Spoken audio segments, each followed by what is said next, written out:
네, 사랑하는 성도님들, 우리가 어제 묵상한 말씀은 하나님께서 예레미야를 통해서 애굽에 대한 예언을 하게 하신 말씀이었고, 오늘 본문 말씀은 블레셋에 대한 예언과 또 모압에 대한 예언이 기록되어져 있습니다.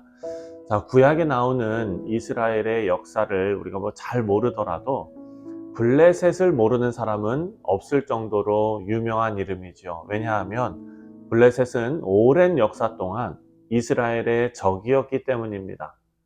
다윗이 물리친 골리앗도 블레셋 사람이었습니다. 블레셋의 위치는 남쪽으로는 애굽에 가는 통로 길에 있고, 그리고 북쪽으로는 아수르로 가는 길목에 있는 나라였습니다. 그리고 예레미야 시대에는 아수르가 망하고 바빌론이 북쪽을 차지하고 있었습니다.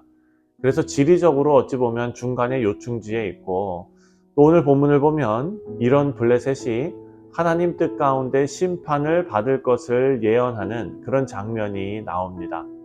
그런데 예레미야에 나오는 내용으로는 블레셋이 어떤 죄를 저질렀는지, 블레셋이 하나님의 백성, 즉 이스라엘을 공격한 것인지 뭐 어떤 언급도 없습니다.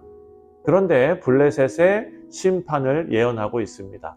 자, 1절을 보면 이 시기의 상황을 알려주는데요. 1절에 바로가 가사를 치기 전에 블레셋 사람에 대하여 선지자 예레미야에게 임한 여호와의 말씀이라. 바로는 애굽의 왕 아닙니까? 이 말씀을 근거로 추측해보면 블레셋은 남쪽 애굽으로 가는 요충지에 있었고, 그리고 지금은 애굽의 위험을 받고 있었다라는 것을 기록해 놓은 것입니다. 블레셋은 남쪽으로 애굽, 그리고 북쪽으로는 바벨론과 연결된 위치에 있었다라고 우리가 설명드렸습니다. 그런데 2절부터 7절의 말씀을 보면 북쪽으로부터 공격을 당하게 된다라는 말씀이 나옵니다. 그러면 지금 블레셋은 어떤 상황입니까? 남쪽에서는 애굽에게 침공을 받고, 북쪽으로는 바벨론에게 공격받고, 이 두 나라로부터 동시에 공격을 당하게 된 것입니다. 자, 2절 말씀입니다. 2절에 여호와께서 이와 같이 말씀하시되 보라, 물이 북쪽에서 일어나 물결치는 시내를 이루어 그 땅과 그 중에 있는 모든 것과 그 성읍과 거기에 사는 자를 휩쓸리니 사람들이 부르짖으며 그 땅 모든 주민이 울부짖으니라. 자, 북쪽에서 일어난 물결치는 시내, 북쪽으로부터 주민들이 울부짖으리나, 이런 모든 기록된 말씀들은 블레셋의 절망적인 상황을 묘사하고 있습니다. 여러분, 지금도 밖에 비가 내리고 있지만 정말 이 썬더스톰이 지금 막 비가 엄청난 폭우가 쏟아내려지지 않습니까?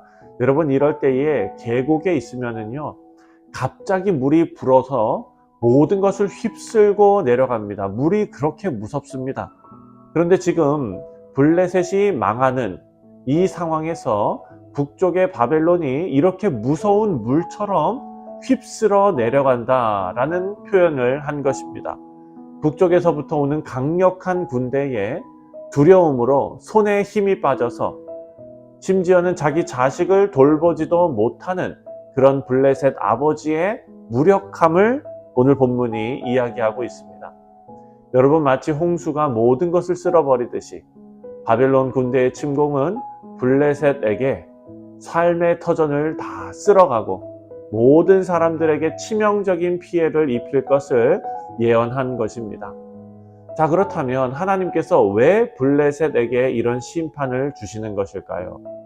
여러분, 가장 큰 이유는 처음에 언급한 것처럼 블레셋은 유다를 대적하는 원수들이었기 때문입니다.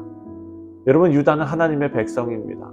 물론 범죄하고 죄악으로 가득한 유다지만 그래도 하나님의 백성입니다.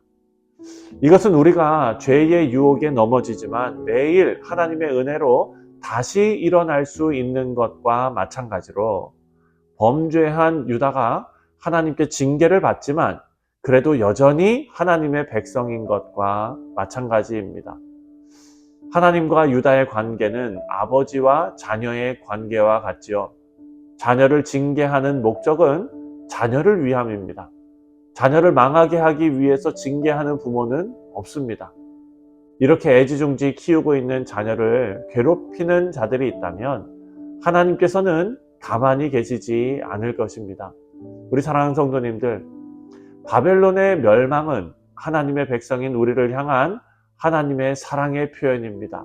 그리고 블레셋의 멸망도 마찬가지입니다. 하나님의 사랑의 표현입니다. 하나님께서 우리 성도들을 위해서 얼마나 큰 사랑을 가지고 돌보시는지 알 수 있는 대목입니다. 하나님께서는 우리를 괴롭게 하는 모든 자들에 대해서 마치 하나님을 괴롭히고 하나님을 대적하는 자들로 여기시는 것입니다. 오직 주님만이 우리의 산성이시고 우리의 요새가 되신다라는 찬송의 고백이 있는데 정말 맞는 표현입니다. 우리 성도님들, 그런데 우리가 생각해야 할 것은 이런 관계를 우리가 어떻게 얻게 되었는가입니다. 5절 말씀을 함께 보겠습니다. 5절에 가사는 대머리가 되었고 아스글론과 그들에게 남아있는 평지가 잠잠하게 되었나니 내가 내 몸 배기를 어느 때까지 하겠느냐. 여기서 이상한 표현이 나옵니다. 내가 내 몸 배기를 어느 때까지 하겠느냐. 자기의 몸을 벤다는 것인데요. 하나님께서 이렇게 물으십니다. 내 몸을 언제까지 베겠느냐.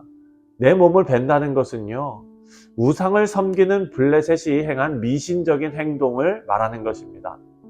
블레셋은 바벨론의 공격으로 다 죽게 되었습니다. 그런데 이들은 미신적인 행동으로, 다시 말해서 우상 숭배를 통해서 이 전쟁을 막아보려고 몸부림치고 있다라는 것을 말씀하는 겁니다. 여러분, 당시 블레셋은요, 자신들이 의지하는 신에게 치성을 드린다고 하죠. 정성을 보이기 위해서 자신의 몸을 자해하는 일이 있었습니다. 우리가 잘 아는 대로 북이스라엘에서 바알을 섬기는 사제들이 엘리야와 갈멜산에서 대결을 펼치지 않았습니까? 그때 바알신을 향해서 기도하면서 소리 지르다가 이게 응답이 안 되고 변화가 일어나지 않으니까 이 사람들이 다 흥분해서 정성을 다하기 위해서 칼로 자신의 몸을 자해했던 것을 기억할 것입니다. 여러분, 이런 자해를 하는 이유는 자신이 믿는 신을 감동시키기 위해서입니다. 자신의 노력과 희생을 통해서 신을 감동시키려는 마음입니다. 블레셋의 이런 모습은 철저한 수고, 그리고 노력, 완전한 인본주의에 입각한 그런 모습입니다. 내가 노력하고 내가 내 힘으로 어떻게 하면 신과 딜을 맺을 수 있지는 않을까, 계약을 할 수 있지는 않을까, 이런 마음에서 나오는 것입니다. 하지만 사랑하는 성도님들, 이런 인간적인 노력으로 절대 도달할 수 없는 것이 바로 구원입니다. 완전한 구원은 노력이 아니라 은혜로만 얻을 수 있습니다. 우리 사랑하는 성도님들, 우리가 구원에 이르기 위해서는 자신을 자해하는 그런 수고와 노력과 희생과 처절함이 아니라 예수 그리스도를 구주로 모시고 하나님의 말씀 앞에 굴복하고 복종하고 말씀을 따라 순종하는 길이 구원에 이르는 길입니다. 하나님께서는 극단적인 행동에 감동하시는 분이 아니라 나의 부족함을 인정하고 인간의 노력이 아무런 공로가 없다는 것을 인정하고 하나님께 두 손 들고 나와서 천부여 의지없어 손 들고 갑니다. 하나님의 은혜를 간구하는 것이 하나님께 나아가는 유일한 길입니다.